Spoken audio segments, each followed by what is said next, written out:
السلام علیکم معزز ناظرین، اگر آپ ہمارے چینل میں نئے ہیں تو ہمارے چینل کو سبسکرائب کر دیں تاکہ ہر نئی آنے والی ویڈیو کا نوٹیفیکیشن آپ کو ملتا رہے۔ حضرت عدی بن حاتم رضی اللہ تعالیٰ عنہ سے روایت ہے کہ میں نے حضرت صلی اللہ علیہ وسلم کو فرماتے ہوئے سنا، اے لوگو، آگ سے بچو، خواہ وہ کھجور کے ایک ٹکڑے کے ساتھ بھی ہو۔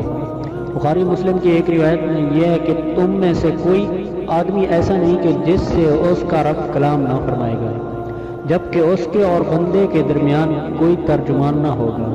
بس اس وقت انسان اپنے دائیں جانب دیکھے گا تو اسے اپنے آگے بھیجے ہوئے عمل کے سوا کچھ نظر نہ آئے گا، اور بائیں طرف دیکھے گا تو پہلے سے بھی بدتر دیکھے گا، سوائے اپنے عمل کے کچھ نہیں دیکھے گا، اور اپنے آگے دیکھے گا تو اپنے چہرے کے سامنے آگ پائے گا۔